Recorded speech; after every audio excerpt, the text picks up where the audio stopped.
শিশুদের শোনাতে নবীজির সংক্ষিপ্ত জীবনী। আসসালামু আলাইকুম প্রিয় দর্শক, উম্মা কণ্ঠের আরেকটি নতুন ভিডিওতে আপনাদের স্বাগতম। আজকের ভিডিওতে আমরা জানব শিশুদের শোনানোর জন্য নবীজির সংক্ষিপ্ত জীবনী সম্পর্কে। তার আগে আপনি যদি আমাদের চ্যানেলটি সাবস্ক্রাইব করে না থাকেন তবে এখনই সাবস্ক্রাইব করুন। চলুন ভিডিওটি শুরু করা যাক। রাসূল করিম সাল্লাল্লাহু আলাইহি ওয়াসাল্লাম মক্কায় এতিম হিসেবে জন্মগ্রহণ করেছিলেন। রাসূল সাল্লাল্লাহু আলাইহি ওয়াসাল্লামের জন্মের পূর্বেই তার পিতা আব্দুল্লাহ ইন্তেকাল করেন। মহানবী সাল্লাল্লাহু আলাইহি ওয়াসাল্লামের আবির্ভাব রবিউল আউয়াল মাসের সেই বছর হয়েছিল যে বছর আসহাবে ফিল বা হস্তি বাহিনী দ্বারা কাবাঘরে আক্রমণ করেছিল। আল্লাহ তাআলা তাদেরকে আবাবিল নামক ছোট্ট পাখিদের দ্বারা পরাজিত করেছিল। পবিত্র কোরআনে সূরা ফিলের সংক্ষিপ্তভাবে বর্ণনা রয়েছে। আসহাবে ফিলের ঘটনাটি 571 খ্রিস্টাব্দের 20 এপ্রিল সংঘটিত হয়। সর্বপ্রথম শিশু মুহাম্মদ সাল্লাল্লাহু আলাইহি ওয়াসাল্লামকে তার সম্মানিত মাতা এবং কিছুদিন পর আবু লাহাবের বাদী সুয়াইবা দুধ পান করান। এরপর হালিমা সাদিয়া রাদিয়াল্লাহু আনহু শিশু মুহাম্মদকে দুধ পান করানোর মহামূল্যবান দায়িত্ব গ্রহণ করেন। হালিমা সাদিয়া রাদিয়াল্লাহু আনহু বলেন, মহানবী সাল্লাল্লাহু আলাইহি ওয়াসাল্লামের শারীরিক গঠন প্রণালী অন্য সব বাচ্চাদের থেকে উন্নত ছিল। 2 বছর বয়সেই তাকে অনেক বড়সড় দেখা যাচ্ছিল। এখন আমরা নিয়ম অনুযায়ী তাকে তার মায়ের নিকট নিয়ে গেলাম, কিন্তু তার বরকতসমূহের কারণে তাকে ছেড়ে আসতে মন চায়নি। যখন মহানবী সাল্লাল্লাহু আলাইহি ওয়াসাল্লামের বয়স 5 বছর, তখন মদিনা থেকে ফেরার পথে তার সম্মানিত মাতাও দুনিয়া থেকে বিদায় গ্রহণ করলেন। পিতামাতার পর মহানবী সাল্লাল্লাহু আলাইহি ওয়াসাল্লাম তার দাদা আব্দুল মুত্তালিবের আশ্রয়ে ছিলেন। কিন্তু যখন রাসূল সাল্লাল্লাহু আলাইহি ওয়াসাল্লামের বয়স 8 বছর হল, তখন তার দাদা আব্দুল মুত্তালিবও পৃথিবী থেকে চিরবিদায় গ্রহণ করেন।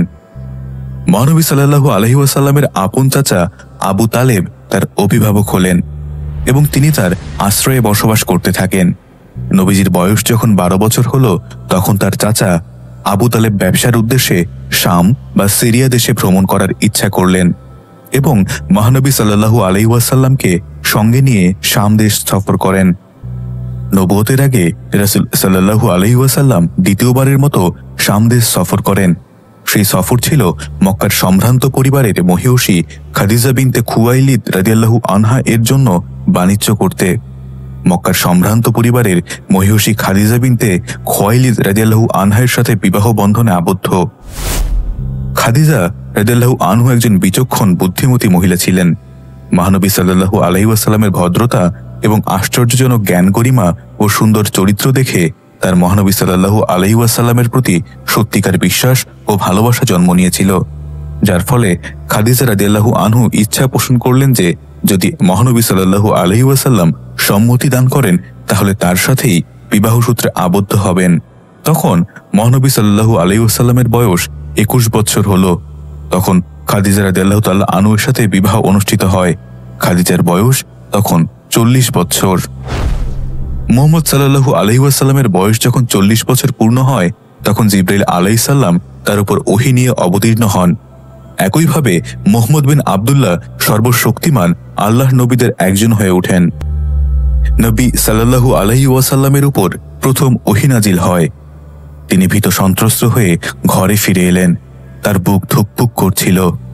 স্ত্রী খাদিজা রাদিয়াল্লাহু আনহাকে বলেন, আমাকে চাদর দিয়ে ঢেকে দাও, আমাকে চাদর দিয়ে ঢেকে দাও।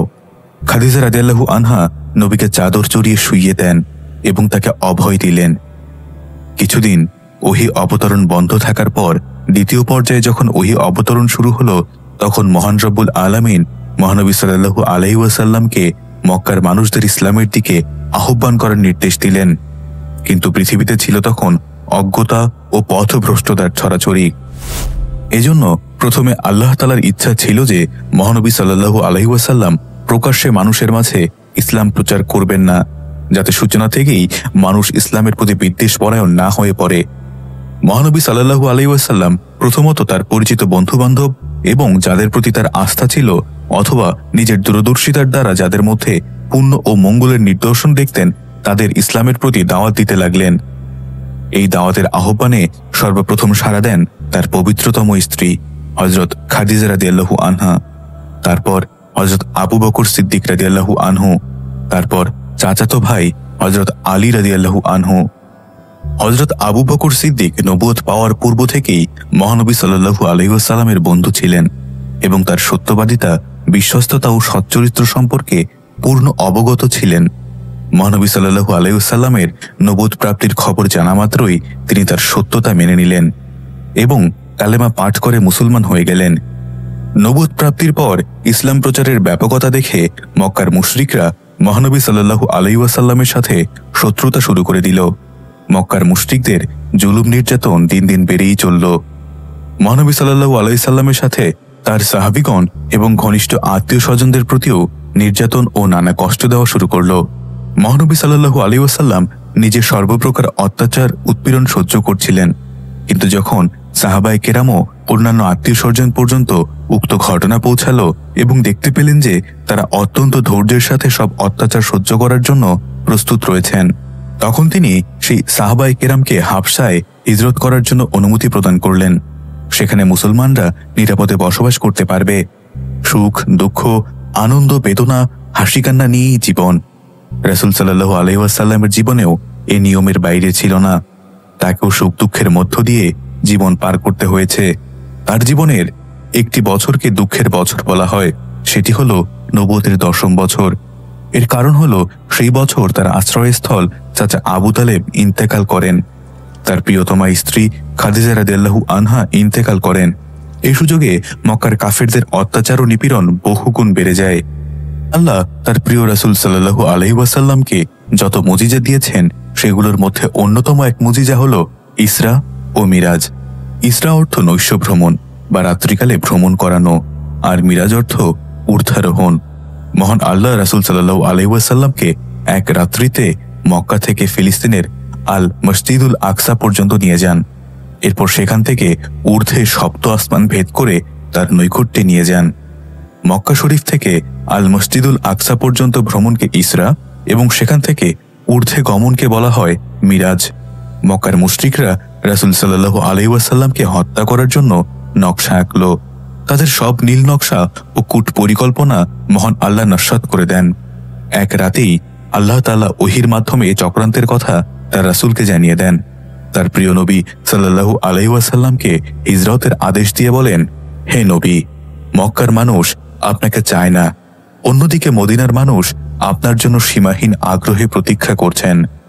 আপনি হিজরত করে মদিনায় চলে যান। মুজাহির ও আনসারদের মধ্যে ভ্রাতৃত্ব এবং মদিনার মুসলিম ও ইহুদি বাসিন্দাদের মধ্যে সম্পর্ক স্থাপন করার জন্য ইসলামিক নৈতিকতা এবং সঠিক মূল্যবোধ সবার মাঝে প্রচার করার জন্য মসজিদে নববী নির্মাণ করা হয়। মদিনায় প্রবেশের পর রাসূল সাল্লাল্লাহু আলাইহি ওয়াসাল্লামের উট যে জায়গাটিতে বসে পড়েছিল সেখানেই তৈরি করা হয় ঐতিহাসিক মসজিদে নববী। মদিনার 2 এতিম বালক সাহল ও সোহাইলের কাছ থেকে 10 দিনারের বিনিময়ে জায়গাটি কিনে নেওয়া হয়। টাকা পরিশোধ করেন হযরত আবু বকর রাদিয়াল্লাহু আনহু। জমির ছোট একটি অংশে রাসূল সাল্লাল্লাহু আলাইহি ওয়াসাল্লামের ঘর এবং বাকি অংশ জুড়ে তৈরি করা হয় মসজিদ। প্রিয় দর্শক, এই ভিডিওতে উল্লেখিত তথ্যসূত্রগুলো হল আর রাহিকুল মাকতুম পৃষ্ঠা 13, কোরআন ও সুন্নাহর আলোকে নবীজির জীবন, আবু শাহবা পৃষ্ঠা 259 থেকে 263, সিরাতে মুস্তাফা আলালউদ্দিন মুগলতাই পৃষ্ঠা 116 থেকে 119, সিরাতুন নবী মুসা বিন রাশেদ আল আজমি পৃষ্ঠা 158 থেকে 162, সিরাতে মুস্তাফা মুফতি শহী রহমতুল্লাহ পৃষ্ঠা 15 থেকে 20। প্রিয় দর্শক, আজকের ভিডিওটি আপনাদের কেমন লাগলো তা অবশ্যই কমেন্টে জানাবেন। যদি আমাদের ভিডিওগুলো ভালো লাগে তবে সাবস্ক্রাইব করতে ভুলবেন না। ইনশাআল্লাহ আগামী ভিডিওতে আবার দেখা হবে। ততক্ষণ পর্যন্ত আল্লাহ হাফেজ।